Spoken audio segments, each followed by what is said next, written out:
Quando é difícil orar?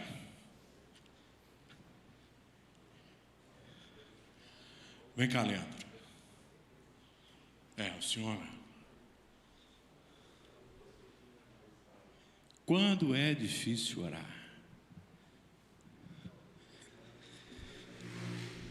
Vou pegar aqui. Qualquer um? Qualquer um, Silas? Wallace. Quantos anos o senhor tem, Leandro? 33. 33. Aos 32 anos, auge da vida, tudo correndo bem, promoção. A esposa grávida, tudo certo. Começa a sentir dores. E vai fazer um exame. E aí o que acontece? Linfoma, um câncer na medula. Linfoma, câncer na medula. 32 anos. E aí? Difícil. Esposa grávida, na verdade estava grávida, ganhou o bebê no meio dessa situação. Uma filha de 4 anos. Situação devastadora para a família como um todo, né? E aí começa o processo. Começa o processo. 6 sessões de quimioterapia e depois um transplante de medula. Quanto tempo isso? Total foram 10 meses, 11 meses na verdade. Quando você liga para ele no início do tratamento, quem consegue orar com ele?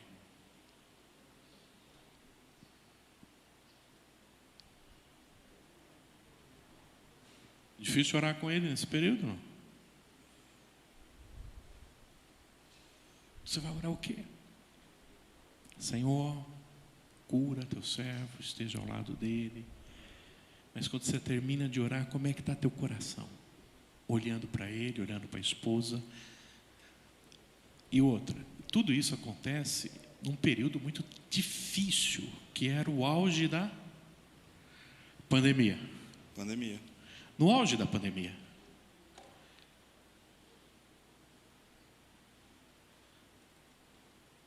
Mas vocês oraram? Sim.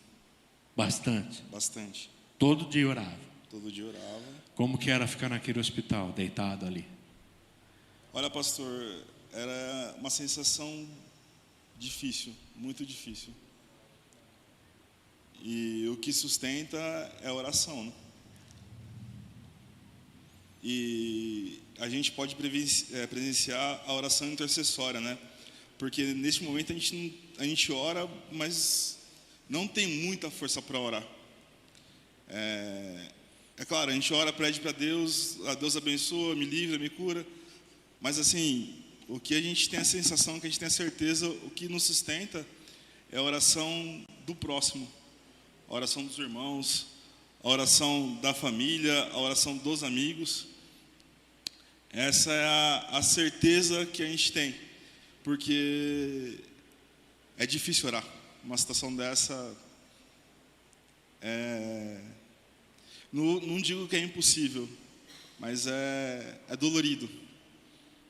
É dolorido para a gente orar.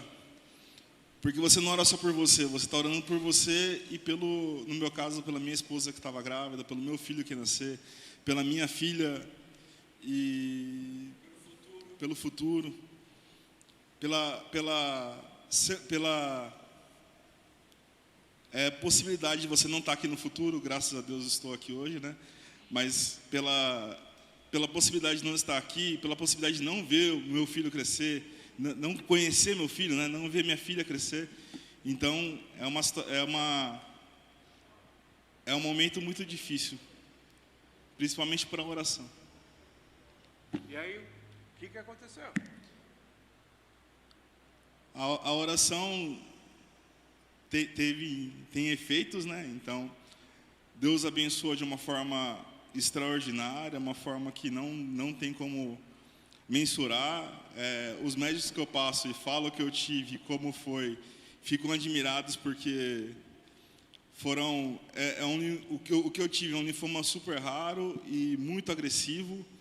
E em 9 meses eu não tenho mais nada. Deus abençoou, fui curado. Hoje faço só acompanhamento do linfoma, mas não tenho nada. Pastor, a certeza, a convicção que eu tenho, que eu estou só vivo hoje, que eu estou podendo ver meus filhos crescendo por conta da oração dos irmãos, da oração da família, da oração da minha esposa. Se não fosse isso, eu tenho certeza que eu não estaria aqui hoje. Amém, irmãos? Está aqui. E não foi fácil. Obrigado, Leandro. À noite eu vou dizer, você sabe o que era essa dor que ele sentia? Não? Está lá em Romanos 8. Gemidos. À noite eu vou falar sobre isso. Aquela dor da oração eram gemidos de quem? Do Espírito Santo. O Espírito Santo sentindo aquela dor e expressando diante de Deus. Eu sempre olhei esse versículo, mas nunca pensei. Falei, mas o que é isso? Gemidos inexprimíveis.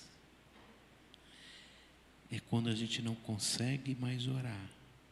A dor é tão intensa que sai grunhidos. Sai grunhidos. Como é difícil orar. Eu mostrei para os irmãos algumas situações, risco de morrer. Eu não quis falar aqui no púlpito. Mas eu estava em Franca numa situação, lembra quando ocorreu a dolarização? Que a coisa estourou, que estava muito caro. Um menino me chega na igreja no domingo à noite, estava passando uma necessidade tremenda. E ele falou, pastor, aconteceu uma bênção comigo. Eu falei, o que aconteceu? Ele falou, fui abastecer o carro. Eu recebi em dólar e fui pagar em dólar. A pessoa fez a conversão errada e voltou R$500 a mais para mim. Olha como Deus é bom.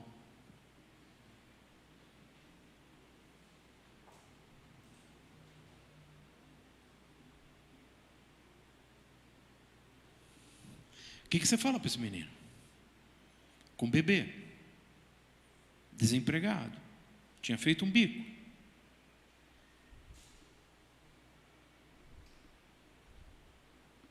O que você fala? Volta lá e devolve. Esse dinheiro não é seu. Aquele frentista vai ter que cobrir isso aí. Clóvis passou no frango assado. Estava indo para São Paulo, estava vindo de Guaíra. Aí eles dão aqueles monte de comanda, não dão? É ele, a esposa, 3 filhos, cada um com a comanda. Pagou. Quando ele entrou no carro, o filho dele falou, pai, olha só, eu não devolvi. Mas eles já estavam na Bandeirantes.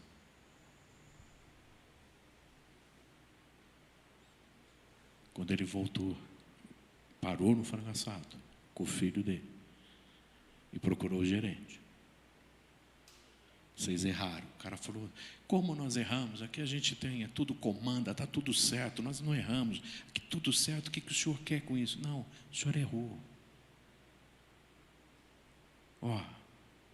Tinha que cobrar mais esse. Como não pediram para o meu filho, ele passou. A gente veio pagar. Tinha passado 5 dias.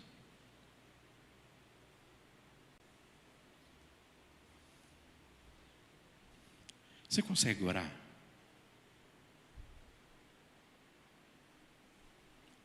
É aquilo que eu falo. Algumas situações a gente vai ter que orar.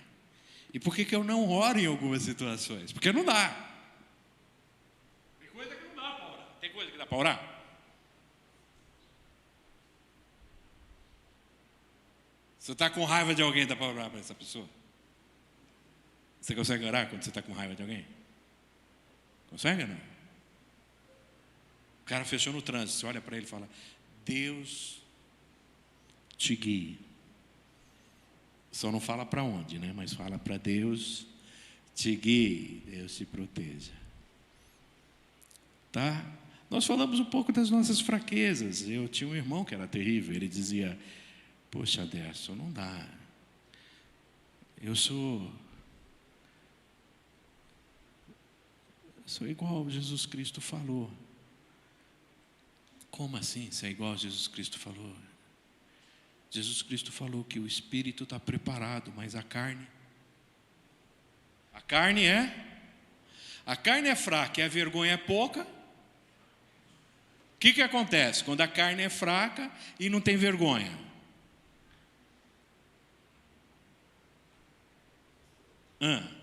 Olha o que o senhor vai falar. Não, olha lá. Não vamos estragar o almoço hoje de jeito nenhum. Que Jesus fez essa colocação, se tornou uma grande muleta para muitos. Ficou? Se tornou uma grande muleta. Porque quando Jesus fez essa colocação para os seus discípulos, foi por conta deles estarem dormindo enquanto Jesus foi orar. E muitos utilizam isso para poder... Carne é fraca, né? Carne é fraca e a vergonha é pouca. Então vamos lá. Jesus tinha carne? Tinha carne ou não? Tinha sangue? E pecou? Então o problema não é carne. O que mais surpreende a gente são as fortalezas.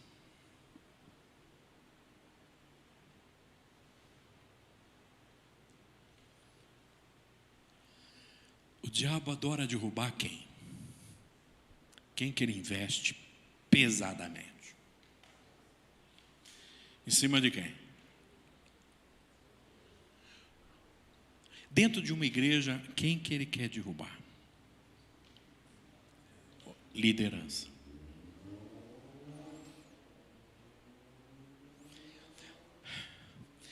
Eu sou tiozão e eu ainda olho o Facebook. Mas tem um negócio chamado fuxico gospel. Vocês já viram esse troço aí, gente? Dá uma tentação ficar vendo a vida dos outros, né?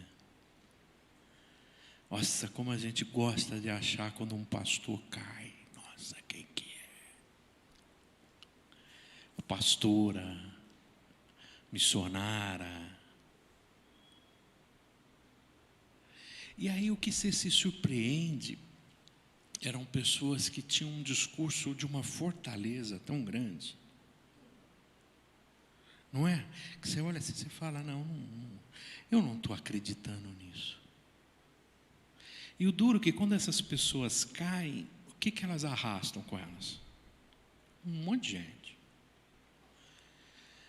A Marli, toda vez, a gente sempre se fala assim, Marli, eu e você, minha filha, como a gente tem que tomar cuidado.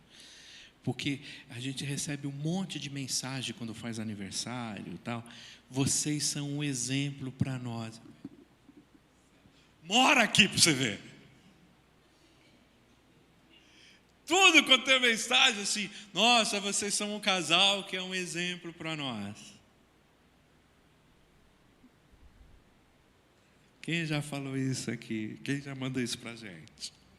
Vocês já mandaram isso para a gente. Ontem eu estava azedo, ela estava assim, cuspindo fogo comigo. Estava azeda, né? Eu não sei o que vocês têm. Por que vocês acordam azeda de vez em quando? O duro que é de quando em vez, ou é sempre vocês estão azedas assim, né? Às vezes está azedo. Aí você pergunta, bem, o que você tem? Nada. Você não tem nada. Por que você está assim? Nada. Mas por que? Nada. Hoje é um daqueles dias que quando a gente sai daqui, né? E aí nós vamos comer em casa, a gente vai comer fora. Aí ela olha para mim, onde você quiser. Eu falo Rua Arlindo Amade, número 45, Jardim Itália. Ela quer morrer. Ela, como Rua Arlindo Amade, bem? De novo. Eu falei, mas você falou para eu escolher. Eu escolhi Rua Arlindo Amade. Aí ela fala, não, lá não. Vamos para um lugar, vamos comer fora. Você escolhe. Aí eu escolho Vão no quilo. Pô, um quilo de novo? Mas bem, você pediu para escolher, é o quilo. O que você quer comer? Ela, não sei. Mas o que é? Carne, peixe, massa? Eu não sei. O que você quer comer? Se eu soubesse, eu falava para você, eu quero comer. Gente, é mais ou menos isso. Então tá bom, a gente vai aqui. Tá bom? Tá. Depois que ela come, poxa, não era isso que eu... Mas por que você comeu?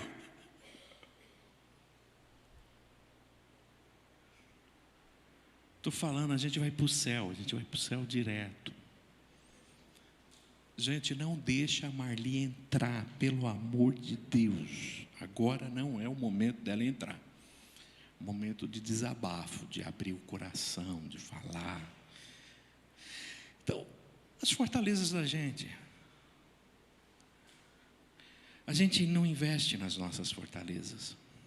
A gente quer investir nas nossas fraquezas.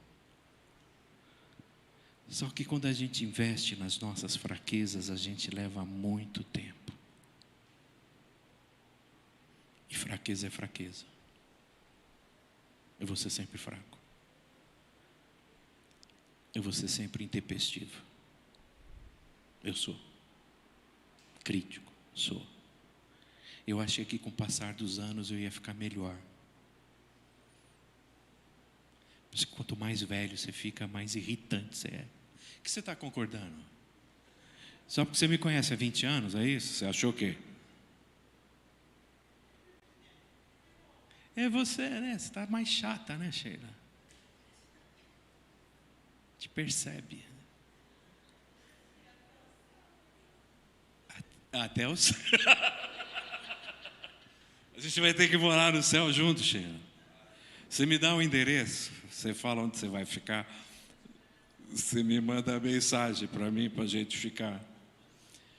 Então, gente, está aí. Você vai orando e pedindo para Deus controlar isso. E a ação de Deus vai agindo na tua vida, e quanto mais você vai fazendo aquilo que o Senhor te capacitou, essas coisas vão diminuindo. Tá bom? Mas aí nós chegamos num ponto que é o ponto da encrenca de hoje.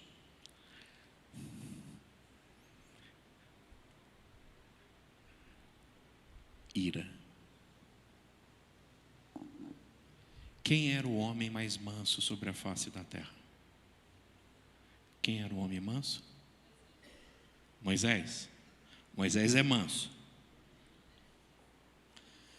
Há controvérsias? Não. Não, ele não. Foi Deus que falou que ele era um homem manso. Deus olhou para ele e falou que ele era manso. Moisés é um homem manso? Sim ou não? Sim? É. Você já vai defender. Isso. Se você fosse aquele egípcio que ele matou, o que você diria? Que ele é manso?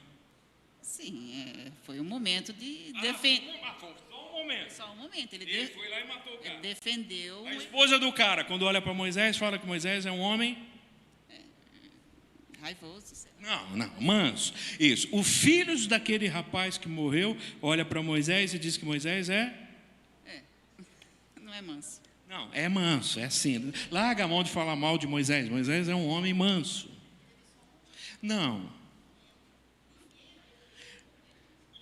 Você é mansa? Não. O que você... Eu achei que você só tinha alguns momentos. Você tem alguns momentos que você é mansa. O resto você é irada. Não, eu não sou mansa. Eu tenho momentos de 5 minutos. Aí eu tenho. Você tem alguns momentos. Mas eu não sou mansa mesmo. Não sou.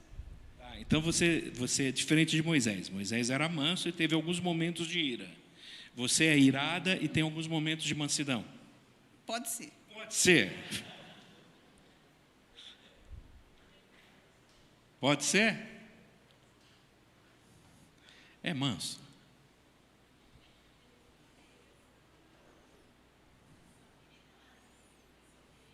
Gente, é o que eu falo. A gente tem que olhar a ópera. o conjunto da ópera. Semana uma pessoa que, acho que foi a Kate, né? A Kate e o Léo fez uma pergunta para mim de Moisés, da esposa dele. O que a esposa dele falou para ele?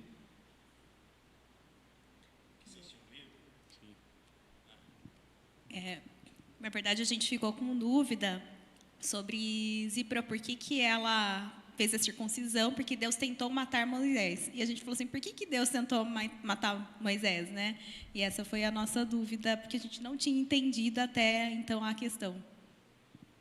Moisés ele não queria fazer a circuncisão, e depois ele faz, e com os filhos, porque isso era um símbolo de Deus na vida dos filhos e do povo de Israel.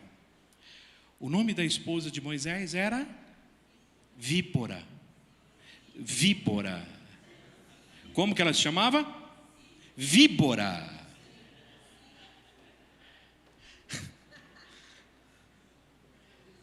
É Zípora ou Víbora?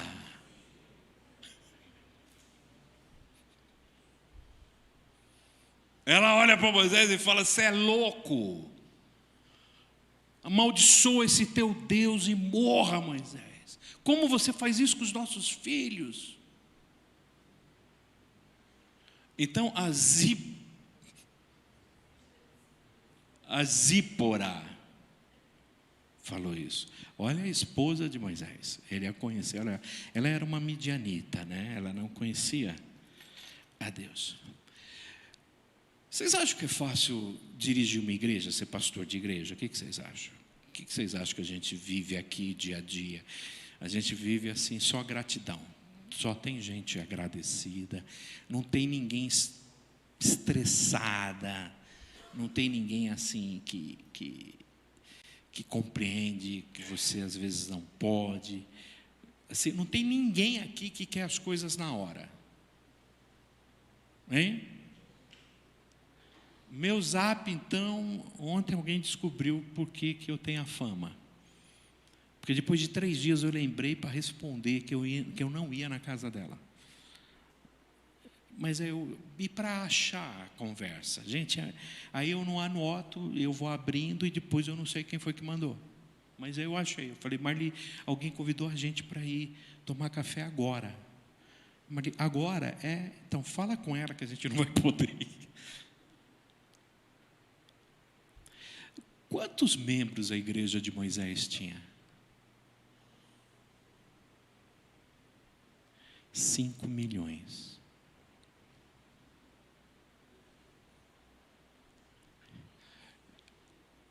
O que nos recomenda quando a gente vai assumir uma igreja, ele sempre fala o seguinte: olha onde fica a casa pastoral. Nunca assuma uma igreja que a casa pastoral é do lado. Por que o pastor não pode morar na casa pastoral do lado da igreja? Oi? Você sabe como que é nos Estados Unidos, as cidadezinhas pequenas? Você tem a igreja aqui, a casa pastoral aqui, e do lado da igreja o cemitério. Eu achei legal a ideia do cemitério. Deve ser todos aqueles membros que o pastor não aguenta. Já deve ir para lá, né? Porque às vezes a gente ora, né? Senhor, é teu, leva, Pai, leva, que ele é do Senhor. Então pensa bem, Moisés pastoreava uma igreja de 5 milhões de pessoas 24 horas por dia num deserto.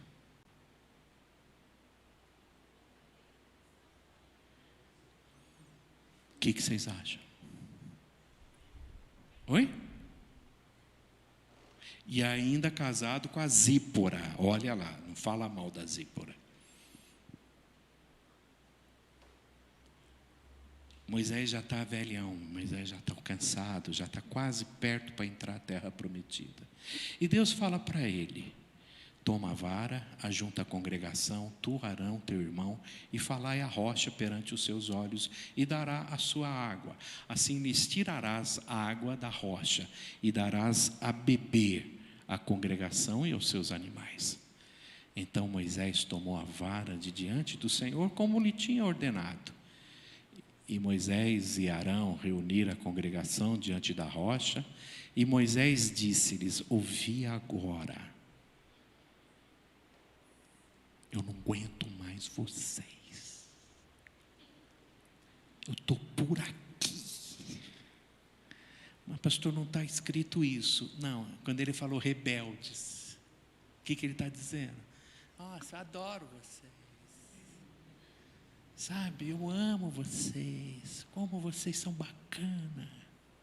Ele olha para todo mundo e diz, o autor da Bíblia, como não pode escrever coisas pesadas, ele deu uma arrumadinha. Colocou a palavra rebeldes.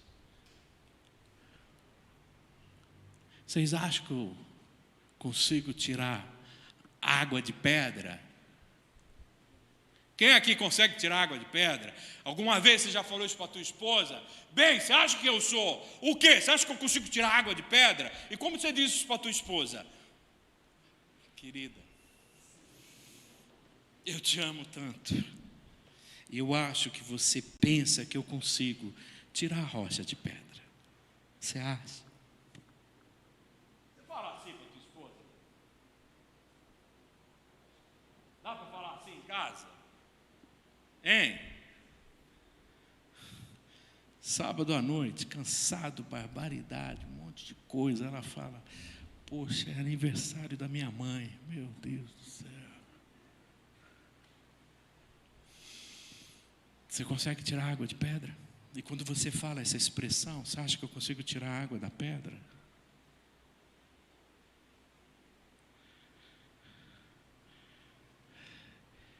Moisés então levantou a mão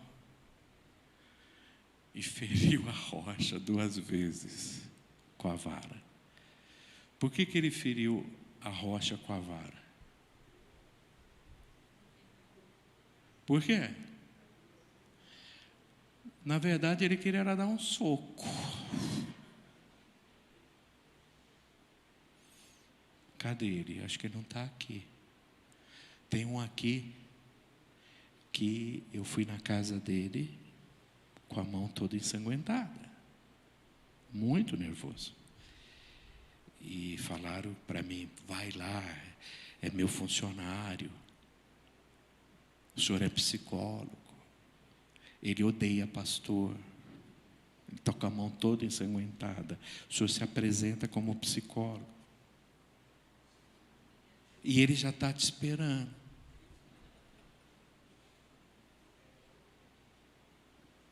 Isso é legal, muito legal fazer isso.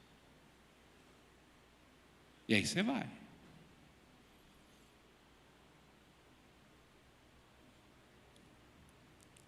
A mão estava ensanguentada, porque ele deu um soco na porta de vidro. Numa discussão. Moisés faz o quê? E o Senhor disse a Moisés e a Arão: porquanto não crestes em mim para me santificardes diante dos filhos de Israel, por isso você não vai entrar na terra prometida. Nadou, morreu na praia. E aí, Silvia?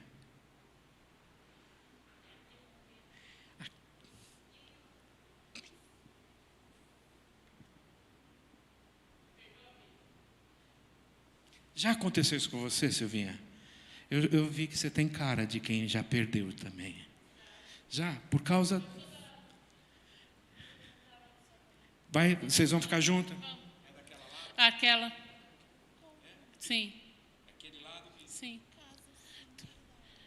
Na verdade, eu estou aqui para aprender a não ser tão duro.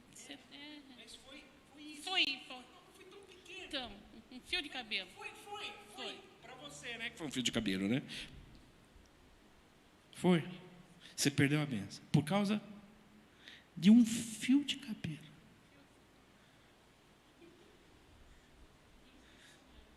Por isso que está branco. Moisés perdeu a bênção. Aonde? por um fio de cabelo.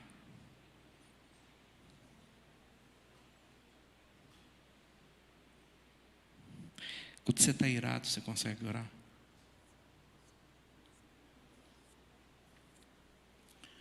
Eu já tive reuniões aqui que eu fiquei muito irado, e aí os irmãos do conselho falam: pastor, vamos orar. Não, agora a gente vai resolver. Não vamos orar coisíssima nenhuma. Já falei isso.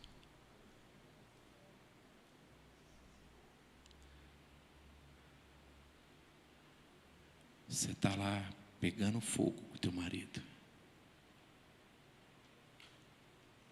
Vamos orar? Teu patrão está te ofendendo. Vamos orar? Ou não?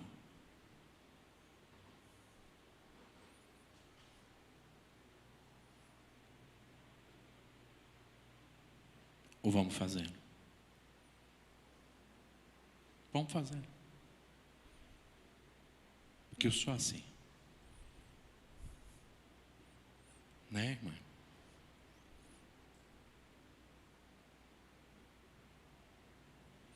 A irmã, uma noite, madrugada, ela liga. Acho que não, de manhã. Estou indo embora, vou para São Paulo, ele não me ama, ele me deixa sozinha, estou trabalhando aqui, ele não, eu vou embora.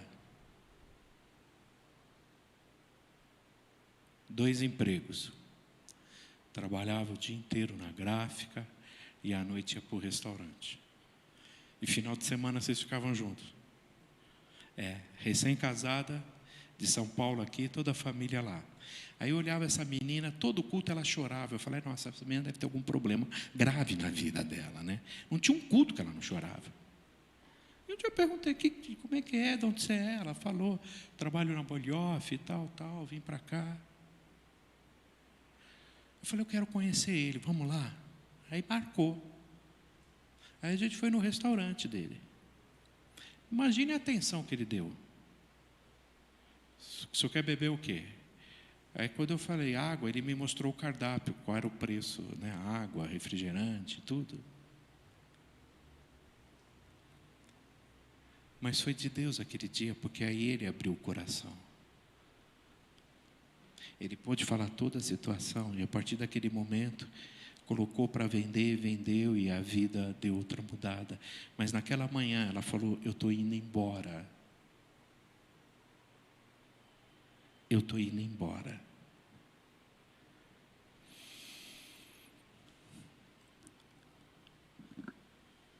O que a gente faz em momento de ira?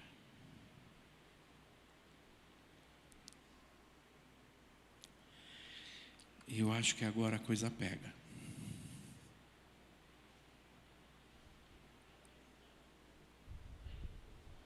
Oi? Você ia embora.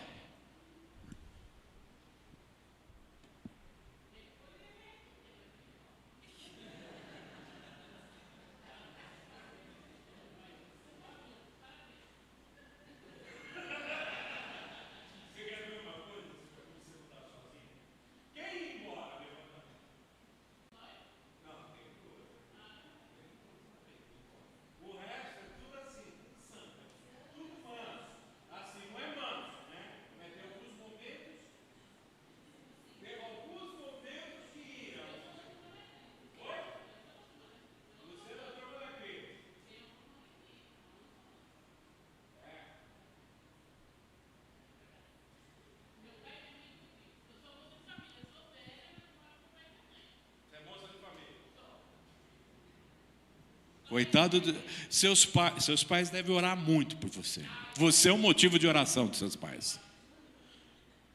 É isso aí. Sheila, motivo de oração também.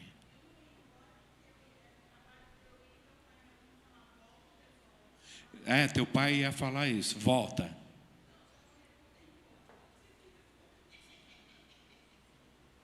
Quem aqui é manso e tem alguns momentos de ira?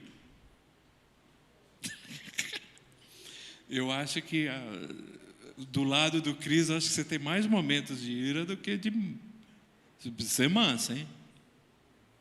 Tem que ser dura. Primeira noite que o bonitão vai em casa, ele chega às 10 horas da noite em casa. Diz que eles estavam. E o Grana era cabo sargento. Cabo sargento, né? Quase da polícia, né? Cabo, né? E o Grana trabalhava na rota. O que vocês acham? Ele é manso? Manso. Cuidava só das coisas mais lindas. Aconteceu uma série de dificuldades, ele tinha saído da polícia. E aquela noite ele foi em casa às 10 horas da noite. Era meia-noite, a Marli falou, vou dormir, não dá mais, não aguento mais. Saiu de casa 2 horas da manhã. 2 horas da manhã. Aí agora vocês entendem a minha mansidão. Precisamos fazer estudo, cuidando dele. E um dia eu encosto perto dele e falei, você vai batizar ou não? Aí, como é que foi quando eu falei para ele que queria se batizar, Cris? Letícia, como é que foi? Ele ficou irado, ligou para mim, ele estava lá no acampamento, né? Aí ele ligou para mim e falou assim, você acha o pastor falar uma coisa dessa para mim, que eu tenho que sair de cima do muro? Aí eu falei assim para ele, quer saber de uma coisa? O pastor está super certo. Aí ele desligou o telefone na minha cara. Aí ele voltou e sabe o que ele falou para mim? Quando que é o batismo?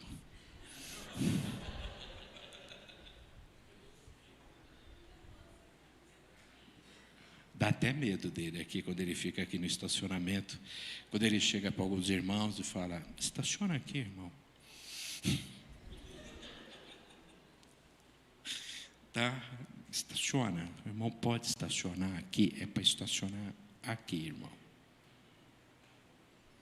E assim, é só falar com o jeitinho que as coisas aqui, Silvia, a gente fala com o jeitinho. Você vê, falou com o jeitinho, põe o carro no lugar, falou com o jeitinho, arruma as coisas. É só falar com o jeitinho, falou com o jeitinho aqui. O que isso tem a ver ou não com oração? Arão, Eli e Samuel. Quem que são Arão, Eli e Samuel? O que eles têm em comum? Eles são sumos sacerdotes. Eles são os maiorais. Eles são os principais sacerdotes. O que os três têm em comum? Filhos tranqueiras.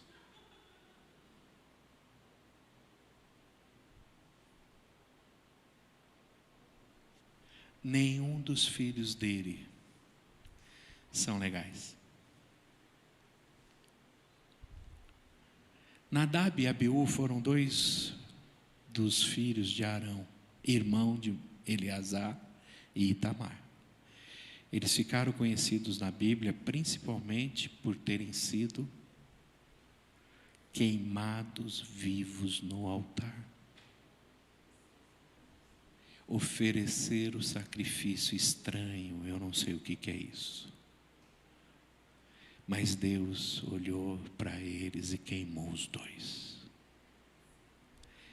Eli teve 2 filhos, sendo eles Ofine e Finéias.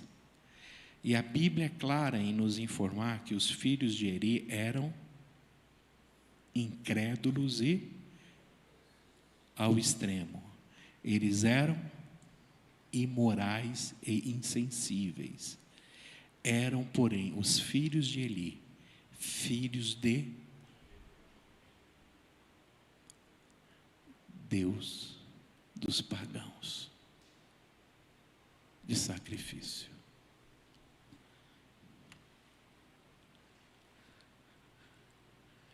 Joel e Abias eram filhos de Samuel. Eles julgaram Israel quando o profeta Samuel já estava com a idade avançada. O problema é que os filhos de Samuel não seguiram o exemplo do seu pai. Eram corruptos tiveram falhas terríveis, que acabou com o período de juízes e fez o povo pedir rei. Se inclinaram à avareza, aceitaram subornos e perverteram a justiça.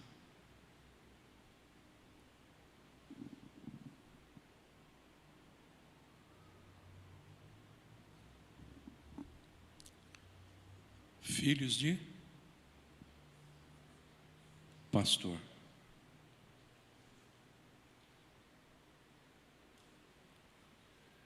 Filhos de pastor. E aí?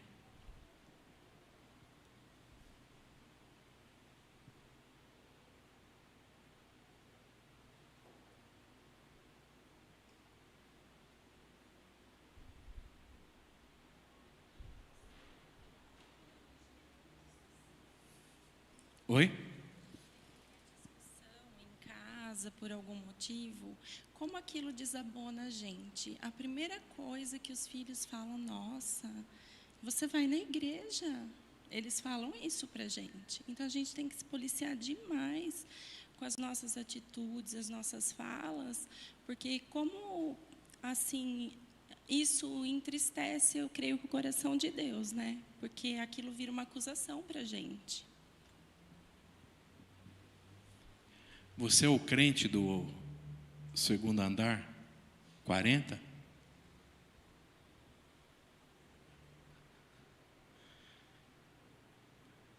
Porque tem alguns que moram em apartamento, que é um negócio terrível. E quando sai de manhã com a Bíblia, o prédio inteiro sabe que ele é crente. Condomínio. Eu não sei, gente, é assim.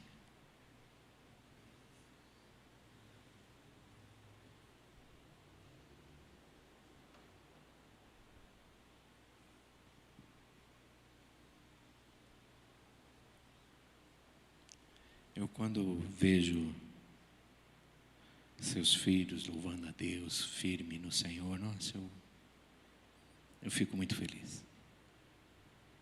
Muito, muito mesmo. Tem alguns que têm pais que são modelo, que são exemplo. Mas o filho não foi.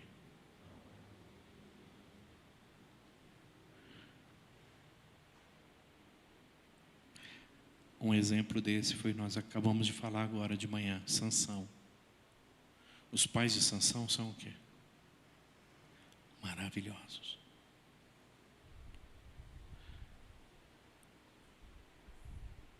Sansão nasceu com princípio.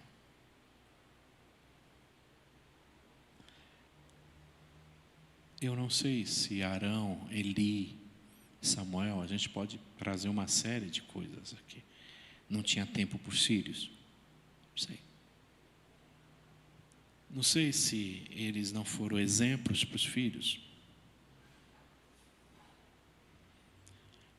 Mas uma coisa eu sei. Eu não deixarei a meu filho oferecer fogo estranho para o Senhor.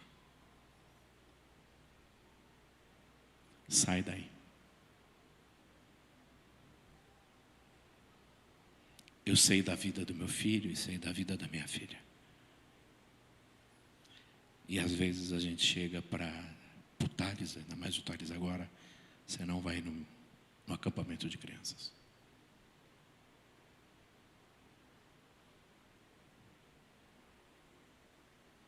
Você não tem condições de falar em tal lugar.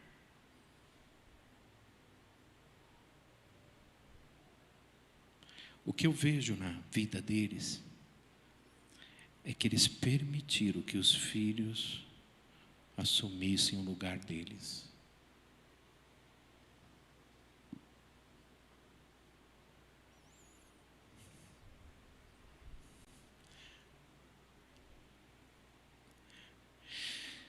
E se eu orasse e pedisse, Deus, eu posso deixar que o Nadab e o Abiú hoje vá no meu lugar? Eu prefiro ligar para um irmão aqui da igreja. mas você é o sumo sacerdote. Tem que ter uma linhagem, tem que ter uma sequência. Não, eles não têm o coração do Senhor. Aonde eu tenho coragem suficiente de orar com os meus filhos. Até, acho que tem uma situação aqui, eu e o Tirs, bem parecida. O Tirs estava com o menino, Tirzinho. Para vocês terem uma ideia, não é só ele que quer ter esse nome, ele dividiu. Ele colocou o nome do filho dele de Tirs também. Quando o Thales nasceu, eu falei, Marli, que tal se a gente colocar Aderson? Ela falou, não, deixa só com você isso. Não passa para as outras gerações, deixa só. Aí eu não consegui colocar Aderson filho, tá? Nem Aderson Júnior. Então ela falou, fica só você com esse nome, põe Thales, Thales tá bom.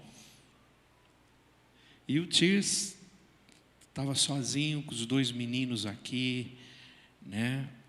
E um dia o Tirs fala, não estou mais aguentando o Tirzinho está difícil, skatista, estava com dificuldade na escola, de trabalho, estavam batendo muito de frente. Pô, pastor, o que eu faço? Eu falei, eu fiz isso com o Thales.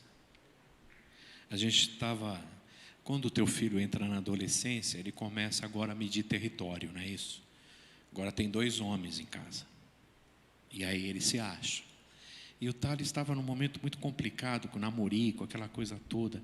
E ele entrava em casa, era briga. Eu não conseguia falar com ele. Era discussão homérica, era um negócio difícil. A Marli já não estava mais aguentando. E aí ele estava com aquela questão de namorico. E aí ele enrolou a menina um bom tempo. Aí quando ele decidiu, a menina falou não. Nossa, eu vibrei, né? Mas ele chegou em casa arrebentando tudo. Nossa, insuportável, batendo porta. Eu falei, não, aqui em casa não.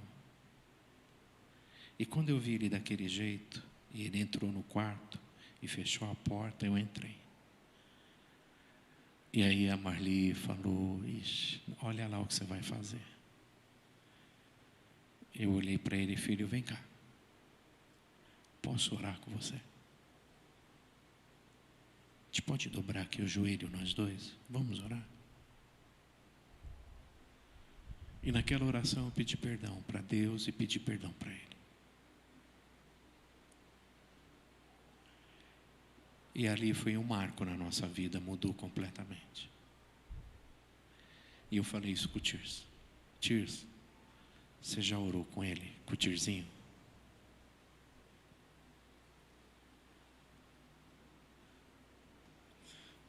E aí o que aconteceu com o Tirzinho?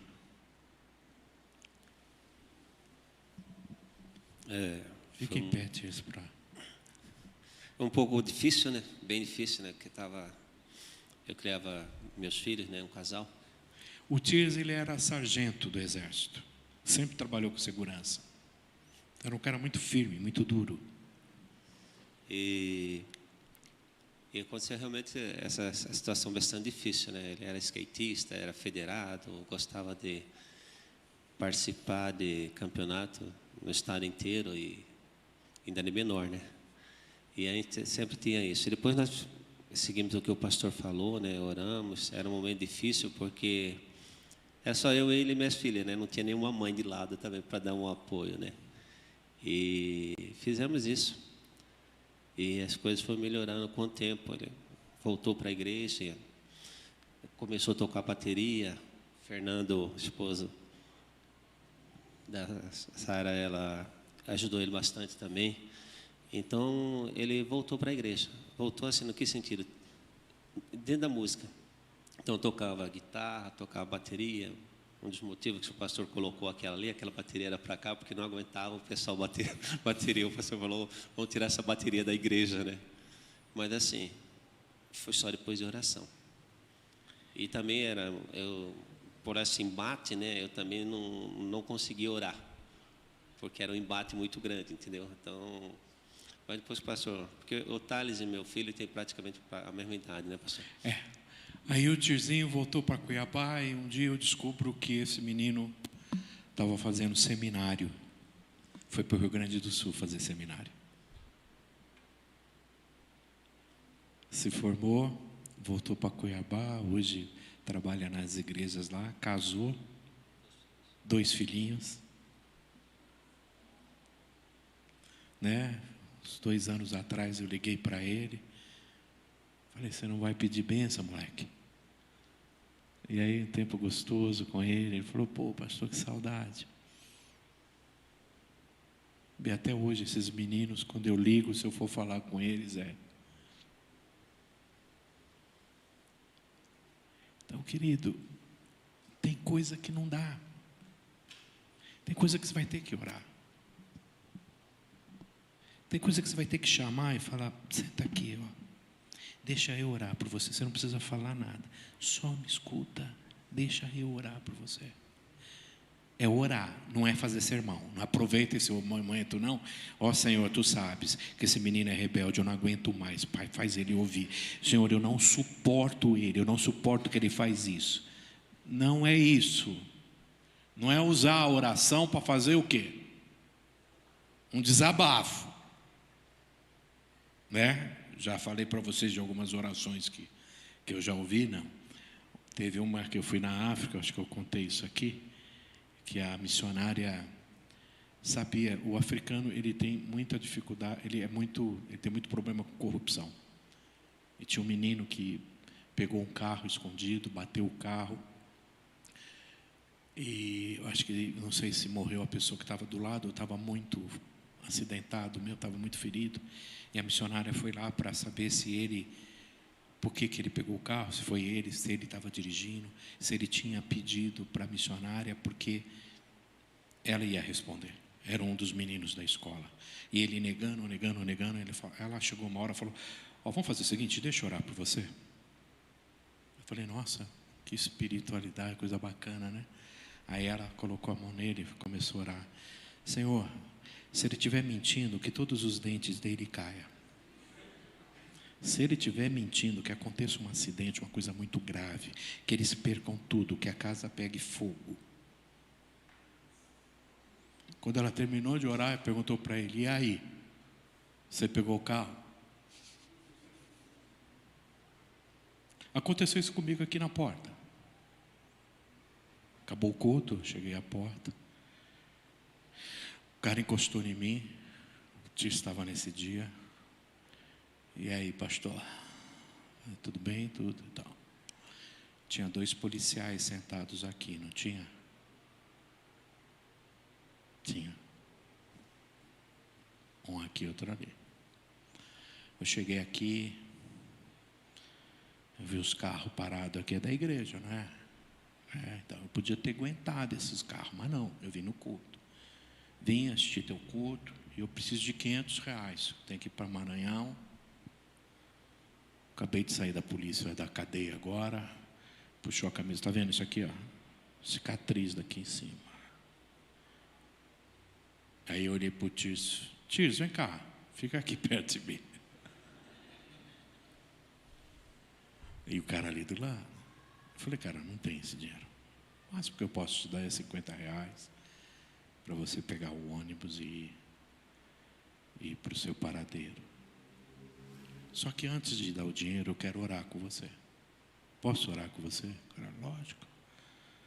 Aí eu orei para ele. Senhor, eis aqui, fulano de tal. Ele precisa chegar até tal lugar.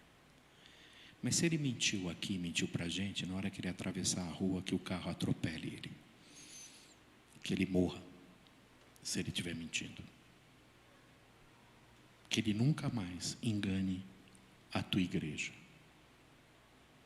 Em nome de Jesus, amém.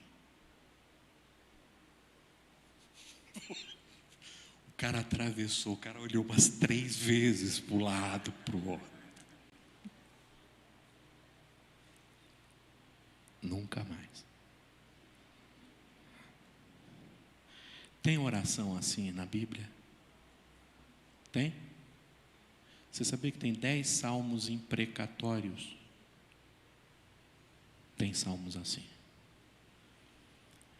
Não estou dizendo que você tem que fazer isso. São situações extremas.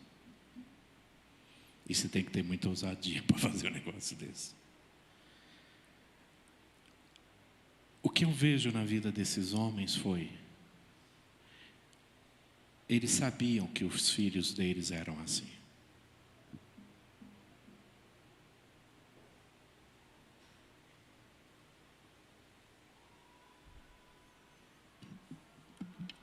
Não é surpresa.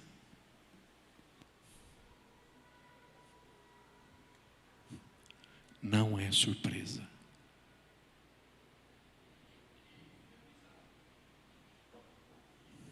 Eli foi avisado.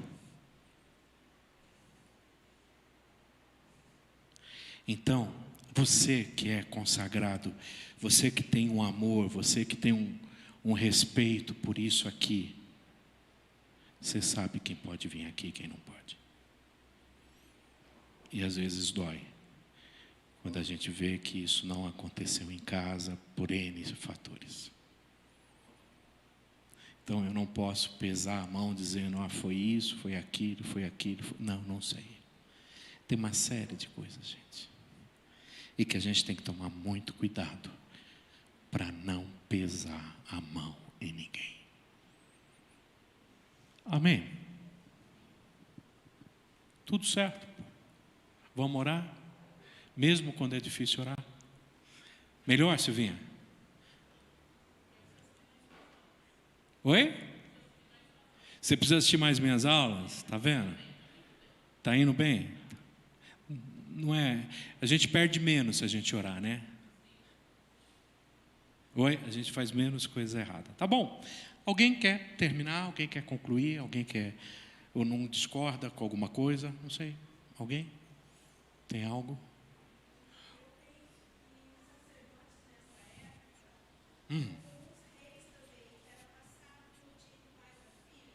Monarquia, é. Então, e tem igrejas hoje ainda que o pastor passa o legado para o filho. Não é o caso da Igreja Batista e de nenhuma igreja tradicional que nós conhecemos, né? Mas algumas pentecostais, neopentecostais, elas passam o legado do pastor para o filho do pastor. E isso muitas vezes causa também um problema, porque o filho não tem o chamado. E, olha a importância, né, da gente perceber ali em 3. Eu nem sabia que o Samuel também tinha filho. Não sabia. Foi uma surpresa para mim. Olha, eu tenho que ler mais a Bíblia. Porque o Samuel que avisou o Eli, inclusive, né? Foi o Samuel. E aí aconteceu isso com os filhos dele também. Então, o filho de peixe não é filho de pastor, não é pastorzinho. Pode ser, se tem o chamado, mas se não tem o chamado, vá trabalhar em outra área, em outro... Agora assumiu a primeira Igreja Batista de Curitiba, o filho do pastor Pirangini, né? Tá? Mas é um menino que desde a juventude era pastor de jovem, que trabalhou e que fez um grande trabalho. Tá bom? Então, se tem o chamado, querido, vai.